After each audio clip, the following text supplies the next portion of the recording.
"When are you going to get a real job, honey?" my mother-in-law announced at Easter brunch. I smiled and said, "Right after I stop paying your mortgage." She went pale. My husband dropped his fork. "Mortgage? What mortgage?" The silence that followed was so complete I could hear the grandfather clock ticking in Eleanor's formal dining room. My mother-in-law's face had gone from its usual powdered pink to an ashen gray that made her look 10 years older. My husband Daniel stared at me with his mouth slightly open, a piece of glazed ham still speared on his fork halfway to his mouth. His sister Rebecca froze with her mimosa glass suspended in midair. His father George set down his coffee cup very carefully like he was afraid it might shatter. The only sound was Eleanor's breathing, which had become shallow and quick. I took a sip of my orange juice and waited for someone to say something, feeling strangely calm despite the bomb I'd just detonated in the middle of their perfectly staged Easter celebration. I'd been holding the secret for 3 years and 2 months, making monthly payments of $2,847 to Wells Fargo for a house I didn't live in, to save a woman who'd spent those same 3 years telling me I was worthless. I'd married Daniel 5 years ago in a ceremony his mother had orchestrated down to the last detail, from the specific shade of ivory for my dress to the exact placement of the centerpieces.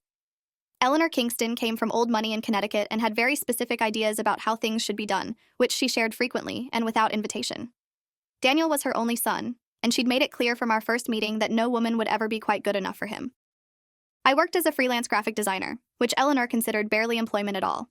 She'd ask at family gatherings when I was going to get a real job with benefits and stability, never mind that I made over $120,000 a year and had clients ranging from Fortune 500 companies to prestigious nonprofits. In Eleanor's world, if you didn't work in an office wearing a suit and reporting to a boss, you weren't really working. She'd introduce me to her friends as Daniel's wife who does something with computers, said with the same tone someone might use to describe a dubious hobby. The mortgage situation had started 3 years ago on a Wednesday in January when Eleanor called me at 2 in the afternoon. This was unusual because Eleanor typically called Daniel directly when she needed something, treating me like an assistant whose job was to connect her to the person she actually wanted to speak with. But Daniel was in depositions all day and his phone was off, so she'd resorted to calling me. Her voice on the phone sounded strained, and I could hear something underneath the usual imperious tone, something that sounded almost like fear. She asked if I could come to her house immediately, that it was urgent, but she didn't want to discuss it over the phone. I was working on a logo design for a tech startup, but Eleanor's tone convinced me this was genuinely serious. I saved my work and drove to the Kingston house in Greenwich, a sprawling colonial that had been in George's family for 3 generations. Eleanor met me at the door looking smaller than I'd ever seen her. She was always impeccably put together, hair and makeup perfect even for a casual lunch, but that day she looked disheveled and her hands were shaking. She led me to George's study and closed the door behind us, then handed me a letter from the bank. It was a foreclosure notice. The house, their beautiful 3-story home with the circular driveway and the manicured gardens, was 3 months behind on mortgage payments, and the bank was beginning foreclosure proceedings. I read the letter twice, not understanding how this was possible. The Kingstons were wealthy, or at least they'd always appeared wealthy. Eleanor wore designer clothes and drove a Mercedes. George had retired from his law practice 2 years ago, but they'd thrown an elaborate retirement party at the country club. They took trips to Europe and the Caribbean. How could they not be paying their mortgage? Eleanor sat down heavily in one of the leather chairs and explained in a voice I'd never heard from her before, quiet and ashamed. George had made some bad investments 5 years ago, right before he retired. He'd trusted a financial advisor who'd put their retirement savings into high-risk ventures that had collapsed. They'd lost nearly everything, over $2 million gone. George had been too proud to tell anyone, not even Daniel, and they'd been living on credit cards and the equity in the house ever since.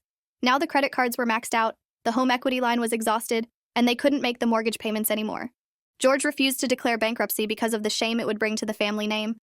Eleanor had been trying to figure out a solution, but she didn't know what to do. She looked at me with red-rimmed eyes and asked if there was any way I could help them, just temporarily until George figured something out. I should have said no immediately. I should have told her to talk to Daniel, to be honest with her son about what was happening. But something in Eleanor's desperation made me pause. For the first time in our relationship, she was treating me like a real person whose help she genuinely needed, rather than an inconvenient addition to her son's life. She explained that she couldn't tell Daniel because he'd be furious with George for hiding the financial disaster for so long, and the stress might damage George's health since he'd had a minor heart attack the previous year. She said if I could just help with the mortgage payments for a few months while George liquidated some remaining assets and figured out a plan, they'd pay me back with interest. She promised Daniel would never need to know, that this would stay between us. Looking back, I can see all the manipulation in that conversation. But at the time, I felt something like pity for this woman who'd spent years looking down on me and was now begging for my help. I did the math in my head. My business was doing well and I had healthy savings. I could cover their mortgage payment for a while without putting myself at risk. Part of me thought maybe this would finally make Eleanor see me as valuable, as someone worthy of being her daughter-in-law. I told her I could help with the payments for up to 6 months while they figured out a longer-term solution, but after that, they'd need to find another answer. Eleanor grabbed my hands and thanked me with tears in her eyes, promising she'd never forget this kindness, and that I was saving their family. She made me promise not to tell Daniel because it would devastate him to know his father had been so irresponsible, and she wanted to protect him from that pain. I agreed, which was my first mistake. My second mistake was believing 6 months would actually be 6 months. The first payment of $2,847 left my business account on February 1st. Eleanor called to thank me and said George was working with a new financial advisor to sort everything out. The second payment went through on March 1st, April 1st, May 1st. In June, I asked Eleanor when George expected to have things resolved, and she said he was close, but these things took time. By August, I was starting to feel uneasy, but Eleanor assured me that George had found a buyer for a property he owned upstate, and the sale would go through by October. Then she could pay me back everything plus 20% interest for my trouble. October came and went. The property sale had apparently fallen through. By January, 1 year into the payments, I'd paid $34,164 of my own money into the Kingston mortgage and hadn't seen a single dollar returned. I confronted Eleanor that January at Daniel's birthday dinner. I pulled her aside in the kitchen while everyone else was in the dining room singing happy birthday, and I asked her directly when she was planning to start repaying me. Eleanor's face hardened in a way I recognized from every previous interaction before the mortgage crisis. She said she was grateful for my help, but I shouldn't expect repayment anytime soon since George was still working through their financial issues. I pointed out that we'd agreed this was a temporary loan, not an indefinite arrangement. Eleanor suggested that perhaps I'd misunderstood our agreement, that she'd never promised a specific timeline for repayment. I felt my stomach drop because I realized I had nothing in writing, just a verbal agreement made in desperation. Eleanor walked back to the dining room and I stood in the kitchen shaking with anger and disbelief. She'd played me perfectly, leveraged my sympathy and desire for her approval to trap me into paying her bills indefinitely. I should have told Daniel that night. I should have explained everything and let the chips fall where they may. But I was embarrassed that I'd been so naive, ashamed that I'd let Eleanor manipulate me so completely. I told myself I'd give it a few more months and then insist on repayment or tell Daniel the truth. But those few months turned into another year. I kept making the payments because the alternative was letting the bank foreclose, which would hurt Daniel even if he didn't know I was the one preventing it. Eleanor seemed to understand she had me trapped between my love for Daniel and my unwillingness to cause him pain. She went back to treating me exactly as she had before, making snide comments about my little design projects, and asking when I was going to contribute more meaningfully to society. At Thanksgiving that second year, she introduced me to her bridge club friends as Daniel's wife who works from home, with air quotes around works. I smiled and made polite conversation while mentally calculating that I'd now paid $36,394 to keep this woman's house out of foreclosure. The breaking point came at Christmas of the third year. We were at the Kingston house for their annual Christmas Eve party, a formal affair with 50 guests and catered food. I was wearing a dress I'd bought specifically for the occasion, a burgundy cocktail dress that had cost me $450. Eleanor took one look at me when we arrived and said loudly enough for nearby guests to hear, "Well, don't you look festive in your little party frock? Must be nice having so much free time for shopping when you don't have a real job keeping you busy." Several people laughed politely, and I felt my face burn. Daniel squeezed my hand in what I think was meant to be solidarity, but he didn't contradict his mother. He never contradicted his mother. I excused myself to the bathroom and locked the door, staring at myself in the mirror and trying not to cry. I'd paid $102,408 over 3 years to save this woman's house, and she was mocking me in front of strangers for not having a real job. I pulled out my phone and started documenting everything. I opened my banking app and took screenshots of every mortgage payment I'd made, 36 monthly transfers of $2,847 each. I went to my email and found the original foreclosure notice Eleanor had shown me, which I'd photographed with my phone that first day. I created a folder in my cloud storage and uploaded everything, building a complete record of what I'd been doing for the past 3 years. Then I did something I probably should have done from the beginning.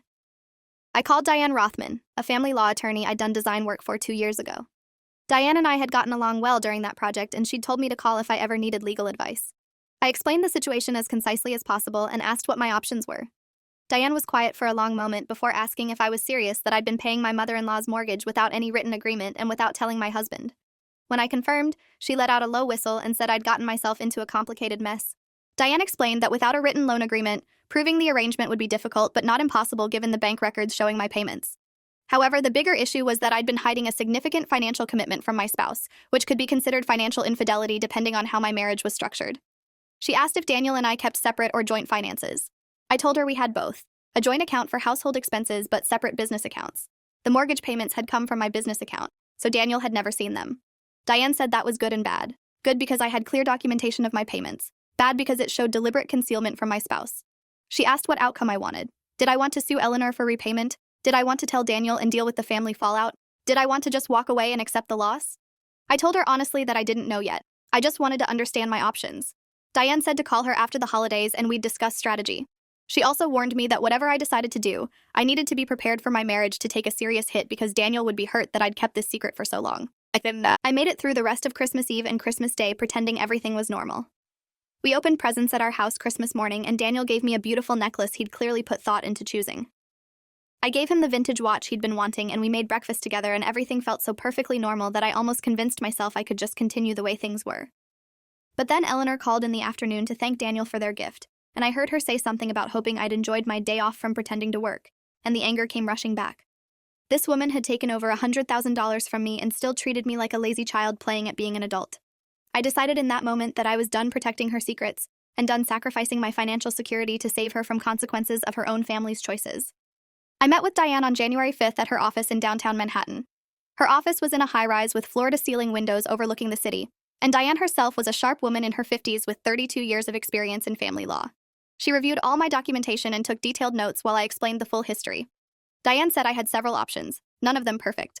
Option 1 was to demand immediate repayment and threaten to expose the arrangement to Daniel if Eleanor refused. Option 2 was to sue Eleanor in civil court for the money, which would definitely expose everything but would likely result in a judgment in my favor. Option 3 was to tell Daniel first and let him handle confronting his parents, which was the most honest approach but put the burden on my marriage. Option 4 was to just stop making payments and let the foreclosure proceed, which would punish Eleanor but would also hurt George and potentially damage Daniel's inheritance.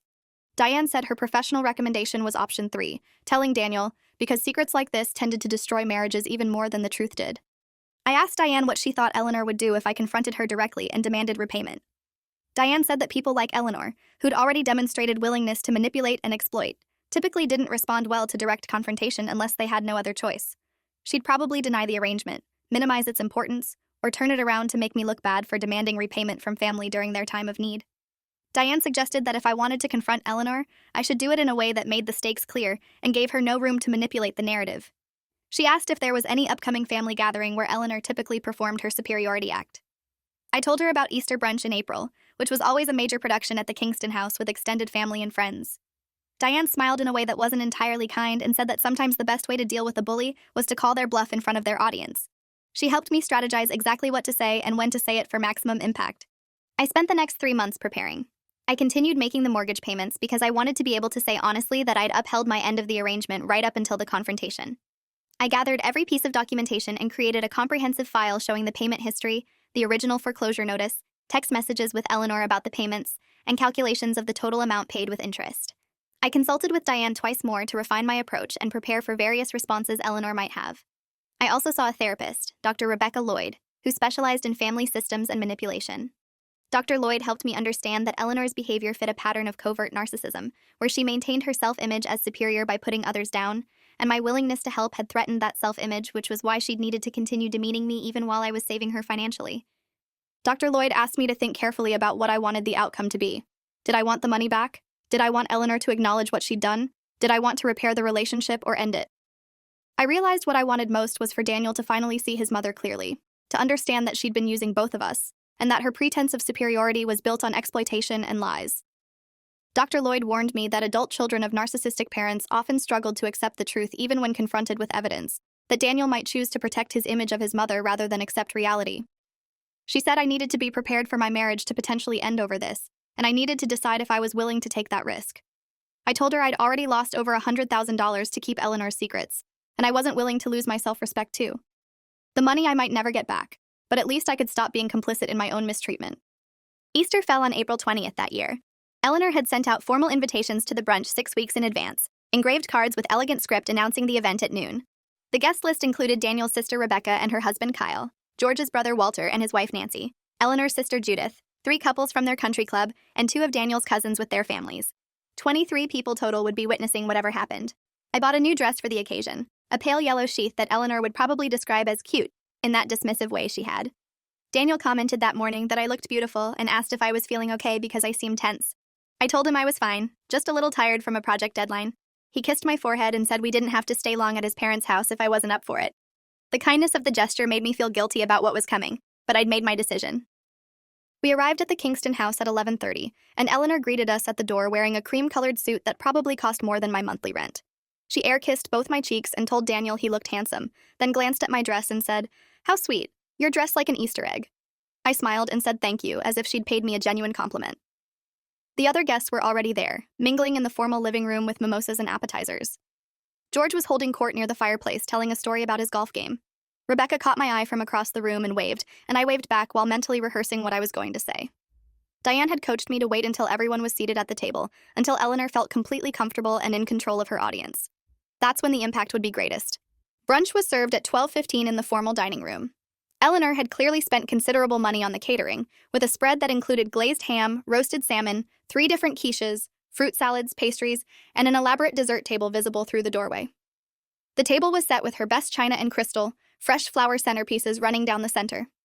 Eleanor sat at the head of the table with George at the foot, and she'd arranged everyone else according to some social calculus only she understood. I was seated between Daniel and Walter, far enough from Eleanor that I'd have to speak up to be heard clearly. Perfect. We made it through the appetizer course and into the main meal before Eleanor started her usual routine. She was telling Judith's husband about Rebecca's recent promotion at her law firm, then transitioned seamlessly into commenting how wonderful it was that Rebecca had such a demanding career while still making time for family. Then Eleanor turned to me with that smile she used when she was about to say something cutting disguised as concern. "And speaking of careers, dear, when are you going to get a real job?" The table got quiet in that awkward way that suggested this wasn't the first time Eleanor had made comments like this in front of guests. I could feel Daniel stiffen beside me, and I knew he was about to say something defensive on my behalf, which he sometimes did too little and too late. But this time I didn't need him to defend me. I set down my fork very carefully, took a sip of water to clear my throat, and smiled at Eleanor with all the warmth I'd been faking for 5 years. "Right after I stop paying your mortgage." The words came out clear and calm, and I watched them land on Eleanor like a physical blow. Her face drained of color, going from pink to gray in seconds. The smile froze on her face and her hand trembled slightly as she reached for her water glass. Daniel's fork clattered onto his plate and he turned to stare at me. "Mortgage? What mortgage?" The room had gone completely silent. Even George had stopped cutting his ham and was staring at Eleanor with an expression I couldn't quite read. Rebecca's mouth was hanging open slightly. Walter looked confused and Nancy looked fascinated. The country club couples were trying to appear like they weren't paying attention while clearly paying very close attention. I kept my eyes on Eleanor and waited for her to say something. She opened her mouth, closed it, opened it again. Finally she managed, "I don't know what you're talking about." Her voice was thin and shaky, nothing like her usual commanding tone. I pulled out my phone and opened the banking app, turning the screen toward Daniel. "I'm talking about the $2,847 I've been paying every month for the past 3 years and 2 months to Wells Fargo to keep this house from being foreclosed. That's $102,408 total, if anyone's interested in the math." Daniel took my phone with hands that weren't quite steady and scrolled through the payment history. His face was doing something complicated, moving through confusion to disbelief to something that might have been anger. He looked at his mother and his voice came out very quiet and very controlled. "Is this true?" Eleanor had recovered enough to attempt indignation. She drew herself up and said that I was being dramatic, that yes, she'd asked me for help years ago during a temporary financial difficulty, and I'd been kind enough to assist, but she'd certainly never asked me to keep paying indefinitely. I smiled again, that same calm smile, and said, "Would you like me to read the text messages where you thanked me for each payment? Or the email where you promised to pay me back with 20% interest once George sold that property upstate? I have everything documented if you'd like to review it with everyone here." George finally spoke, his voice rough with what sounded like shame. "Eleanor, what did you do?" Eleanor whirled on him with surprising viciousness. "What did I do? I saved our house after you gambled away our retirement. I did what I had to do to keep us from being homeless." The confession hung in the air, and I watched the other guests' faces as they processed what they were hearing. The Kingstons, the perfect family with their perfect house and their perfect life, were broke and had been secretly broke for years. George stood up from the table, his napkin falling to the floor. "You told me you'd borrowed from your sister. You said Judith gave you the money." Eleanor's face was red now, a mottled red that clashed with her cream suit. "Judith doesn't have that kind of money. I had to find another solution." Daniel was still holding my phone, still scrolling through the payments. "You've been taking money from my wife for 3 years and you never thought to tell me?" His voice was getting louder. "You've been calling her lazy and useless and mocking her job while she's been paying your bills?" Rebecca had her hand over her mouth and tears were running down her face, though I wasn't sure if she was crying from embarrassment or shock. Walter cleared his throat and said maybe they should give the family some privacy, and Eleanor snapped at him to sit down. This was still her house and her brunch and nobody was going anywhere. But several guests were already standing, gathering their purses and making awkward excuses. Judith was staring at Eleanor with something that looked like disgust. One of the country club wives whispered to her husband, and they both stood, thanking Eleanor mechanically for the lovely meal and heading for the door. Within 10 minutes, the dining room had cleared except for immediate family. Daniel, Rebecca, Kyle, George, Eleanor, and me. The abandoned plates of food looked obscene somehow. All that expensive catering going to waste. Daniel handed me back my phone and turned to his mother. I want to see the foreclosure notice. I want to see every piece of documentation. And then I want to know why you thought it was appropriate to ask my wife for money instead of your own son. Eleanor tried to rally, to regain her commanding presence. I was protecting you from the stress of knowing your father had made such poor decisions. I thought I was helping. Daniel's laugh was bitter.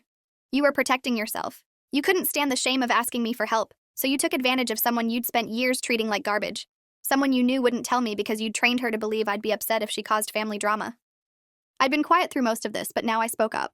The first payment was supposed to be temporary, 6 months while George sorted out his finances. Eleanor promised to pay me back with interest. But 6 months became a year, became 2 years, became 3. Every time I asked about repayment, she told me to be patient. And the whole time, at every family gathering, she mocked my career and implied I was worthless. My voice cracked slightly on the last word, and Daniel reached for my hand. Eleanor was crying now, mascara running down her face in dark tracks. I didn't know what else to do. I was desperate. George walked over to her and put his hand on her shoulder, but she shrugged him off violently. Don't touch me. This is your fault. All of this is because you trusted that idiot advisor with our money. Rebecca finally found her voice. Both of you need to stop. Mom, what you did was manipulative and horrible. Dad, your financial irresponsibility put the family in this position, but we need to figure out what happens now. She looked at me and her expression was complicated, maybe apologetic, maybe just shocked. Are you going to sue them? I'd been thinking about this question for weeks, and Diane and I had discussed various scenarios. That depends on whether Eleanor is willing to make this right. I want a formal loan repayment agreement drawn up with a realistic payment schedule and interest. I want an apology, a real one, not some half-hearted excuse about being desperate. And I want acknowledgement from both of you that what happened was wrong. Eleanor wiped at her face and looked at me with something that might have been respect for the first time ever. And if we can't pay you back on your timeline? I met her eyes steadily. Then yes, I'll sue you. And I'll make sure everyone in your social circle knows exactly why. The next few hours were a blur of difficult conversations. George admitted that he'd been working with a bankruptcy attorney for the past 6 months, but had been too ashamed to move forward with filing. The house was worth about $1.8 million, but they owed $890,000 on the mortgage, plus the $102,408 to me plus credit card debt of approximately $150,000. If they filed for bankruptcy, they'd likely lose the house anyway. Daniel was furious with both parents, but especially with Eleanor for the manipulation. He said things that needed to be said, about how she'd always needed to control everything and everyone, about how her pride had cost the family dearly, about how he'd been blind to how she treated me, because he'd been conditioned since childhood to overlook her cruelty. Rebecca cried through most of it and kept apologizing to me, saying she'd noticed Eleanor's treatment, but had convinced herself it was just Eleanor's way of showing concern. Kyle, Rebecca's husband, just looked stunned and uncomfortable. We left the Kingston house around 4 in the afternoon. Daniel drove in silence for the first 20 minutes before pulling over into a parking lot and turning off the car. Then he started crying, these harsh sobs that shook his whole body. I'd seen Daniel cry maybe twice in our 5 years of marriage and never like this. He kept saying he was sorry, that he should have protected me from his mother, that he'd failed me as a husband. I held him while he cried and told him that I should have been honest from the beginning, that we'd both made mistakes. When he finally calmed down, he asked me why I'd paid the mortgage all those years. I told him the truth, that I'd started because I felt sorry for Eleanor, and I'd continued because stopping would have hurt him even though he didn't know it. He said that was probably the kindest thing anyone had ever done for his family and they'd repaid me with cruelty. We sat in that parking lot for another hour talking about everything, about Eleanor's manipulation, about my resentment, about whether our marriage could survive this level of deception on both sides. The following week, I met with Diane again to draft a formal loan repayment agreement. Diane had prepared a document that laid out the full amount owed, $102,408, calculated interest at 8% over the 3-year period, an additional $24,578, and established a payment plan of $2,500 per month for 60 months. The document made clear that failure to make payments would result in immediate legal action and a lien on the property. George and Eleanor would have to sign the agreement within 10 days, or I'd file suit. Diane warned me that enforcing the agreement might still require legal action since George and Eleanor's financial situation was dire, but at least we'd have a clear legal standing. She also recommended that Daniel and I see a marriage counselor because the breach of trust went both ways and needed professional help to address. I agreed, and Diane referred us to Dr. Kenneth Wright, a therapist who specialized in financial infidelity and family dysfunction. Daniel and I had our first session with Dr. Wright on a Thursday evening. Dr. Wright was in his late 50s with a calm demeanor and an office filled with comfortable furniture that made difficult conversations feel slightly less horrible. He asked us each to tell our version of what happened, and then he pointed out some patterns that neither of us had fully recognized. He said that I'd been trained by Eleanor's treatment to hide things that might cause conflict, that I'd learned to protect Daniel from difficulty rather than trusting him to handle hard truths. He said that Daniel had been trained by his mother to accept a certain level of emotional manipulation as normal, which was why he'd sometimes defended her behavior or minimized its impact. Dr. Wright said these patterns didn't excuse what either of us had done, but they explained how we'd both ended up making choices that hurt our marriage. He asked if we both wanted to repair the relationship, and we both said yes. He warned us it would take time and consistent effort, and we'd need to completely restructure how we communicated about money and family. George and Eleanor signed the loan repayment agreement 9 days after Easter. George looked like he'd aged 10 years in that week, his skin gray and his movements slow. Eleanor signed without saying anything, her usual imperious attitude completely absent. Daniel's attorney, a colleague from his firm named Lawrence Chambers who specialized in financial litigation, had reviewed the document and confirmed it was legally sound. Lawrence filed the agreement with the county clerk's office, so it became a matter of public record. He told George and Eleanor that this was their opportunity to make things right before everything got much worse. The first payment was due on May 1st, and Lawrence recommended they start exploring options like selling the house or filing for bankruptcy to restructure their debts. Eleanor looked at me across the conference room table and said she was sorry, and it almost sounded sincere. Almost. The first payment came through on May 1st as scheduled, $2,500 from George and Eleanor's joint account to mine. Daniel had insisted on paying the mortgage himself going forward, taking that burden off me while his parents worked through their financial mess. He'd also transferred money into my account to cover the payments I'd made in March and April, refusing to let me continue subsidizing his parents' crisis.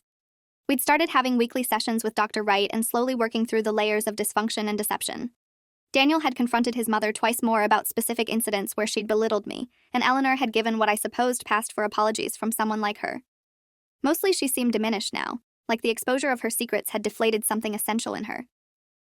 George had filed for bankruptcy in late May, and they were in the process of selling the house. They'd move to a smaller condo and attempt to rebuild with what little remained of their assets. Rebecca called me in June to apologize again, and to tell me something I hadn't known. She said Eleanor had been mocking my career to everyone for years, telling relatives and friends that I was basically unemployed and Daniel supported me. Rebecca had believed it until she'd seen my bank statements proving I'd been paying the mortgage, and she'd felt ashamed that she'd never questioned her mother's narrative. She said she'd started seeing her own therapist to work through growing up with Eleanor's manipulation, and she was recognizing patterns she'd internalized. Rebecca asked if we could try to have a real relationship instead of the superficial family politeness we'd always maintained. I told her I'd like that none of this was her fault, and I was glad she was getting help for herself. We made plans to meet for coffee the following week, just the two of us without the Kingston family dynamics hovering over everything. The house sold in September for $1.75 million. After paying off the mortgage and other liens, George and Eleanor cleared about $620,000. They paid off my remaining balance immediately, $115,086 after subtracting the payments they'd made through the summer. The money hit my account on a Friday afternoon, and I stared at the number for a long time before calling Daniel to tell him. He said he was glad his parents had done at least this one thing right. We'd made real progress in therapy, learning to communicate about money and family in ways that were honest instead of protective. Daniel had established firm boundaries with his mother about how she spoke to me, and to her credit, Eleanor had mostly respected them. Or maybe she was just too defeated to fight anymore. Either way, family gatherings were less fraught, though they'd never be comfortable. I'd accepted that Eleanor would never truly change, that the best I could hope for was managed civility. A year after Easter brunch, Daniel and I were in a much better place. We'd sold our condo and bought a house in a neighborhood we both loved, using my repaid loan money as a significant down payment. We'd learned to share our financial decisions instead of keeping separate kingdoms. We'd gotten better at having hard conversations before they became explosive secrets. Dr. Wright said we'd done exceptional work in therapy, and he was proud of how we'd rebuilt trust. I'd also established a much clearer sense of my own worth, no longer willing to accept being demeaned even subtly. Eleanor had actually complimented my work once, grudgingly admitting that one of my logo designs she'd seen in a magazine was quite professional. Coming from her, it was practically a standing ovation. Rebecca and I had developed a genuine friendship separate from family obligations. She'd left her law firm to start her own practice focusing on family law, partly inspired by watching me navigate the financial and emotional complexities of the situation with her parents. She said seeing someone stand up to Eleanor had given her courage to make changes in her own life. Kyle and Daniel had grown closer too, bonding over having married into a complicated family and figuring out how to maintain healthy relationships despite that complexity. The four of us had dinner together monthly, and it was the first time in my marriage I felt like I had actual family on Daniel's side instead of just people I was obligated to see at holidays. George and Eleanor had moved into a modest two-bedroom condo and were living on George's Social Security and the interest from what remained of their assets after bankruptcy. Eleanor had gotten a part-time job at a boutique, which Daniel said was probably the first time she'd been employed in over 30 years. The humbling had been severe but perhaps necessary. She still had moments of her old imperious attitude, but they were brief, and Daniel shut them down immediately. At Thanksgiving that year, Eleanor actually helped me in the kitchen and made small talk about my clients without any dismissive comments. It wasn't warmth exactly, but it was something closer to respect. I'd take it. The second Easter after the confrontation, we had brunch at our new house instead of the Kingston residence. Daniel and I hosted, and I made it clear we were keeping it small. Just his parents, Rebecca and Kyle, and my parents who'd flown in from Oregon. Eleanor arrived with a hostess gift, expensive chocolates, and a card that thanked me for opening my home to family. We ate on the deck overlooking our garden, and conversation flowed more easily than it had in years. At one point, Eleanor mentioned something about her work at the boutique and then paused, looking at me carefully. I suppose you could say I finally got a real job. The table went quiet for a beat before I responded. I'm glad you're finding it fulfilling. Eleanor nodded slowly, and something passed between us that might have been mutual understanding, or maybe just mutual exhaustion with years of conflict. Ned, Daniel squeezed my hand under the table and I squeezed back. We'd survived something that could have destroyed our marriage, and we'd come out different but stronger. I'd learned that protecting someone from hard truths was just another form of deception. Daniel had learned that loyalty to family didn't mean accepting their dysfunction. We'd both learned that financial boundaries were just as important as emotional ones. The money was repaid, but the lesson would stay with us forever. Some people go their whole lives avoiding confrontation, letting resentment build until it poisons everything. I'd chosen confrontation, public and devastating, and while the fallout had been brutal, the honesty had ultimately saved us all. 3 years after Easter brunch, I was working from my home office when Eleanor called. This was unusual because we mostly communicated through Daniel or saw each other at planned family events. She asked if she could stop by later that week, that she had something she wanted to discuss. I agreed, curious and slightly wary. She arrived on Thursday afternoon carrying a wrapped box. We sat in the living room and she handed me the box, saying it was something that belonged to me. Inside was a beautiful antique serving platter, Victorian-era silver that had been in George's family for generations. Eleanor explained that George's grandmother had given it to her when they married, telling her it should eventually pass to George's wife. I realized recently that I never gave you anything when you married Daniel. I was too busy being resentful that he'd chosen someone I didn't pick. She paused and her voice got quieter. You saved our home and our reputation, and I repaid you with cruelty. This doesn't balance the debt, not really, but I want you to have it. I accepted the platter and thanked her, and we sat in awkward silence for a moment before Eleanor spoke again. I've been thinking a lot about what happened, about who I was and who I've become. My therapist says I used superiority to mask my fear of being ordinary. When you came into Daniel's life being successful and confident and not needing my approval, I felt threatened. Everything I'd built my identity on felt unstable. It was the most honest thing Eleanor had ever said to me, and I recognized the courage it took for someone like her to admit vulnerability. I told her I appreciated the acknowledgement and that I was glad she was working on herself. Eleanor nodded and stood to leave, but at the door she turned back. You were right to expose me at Easter brunch. It was humiliating, but I needed humbling. I just wish I'd been wise enough to learn without needing such a harsh teacher. After she left, I put the antique platter on display in my dining room, a reminder that even the most difficult relationships could evolve if both people were willing to do the work. If you made it this far, hit like. You've earned it.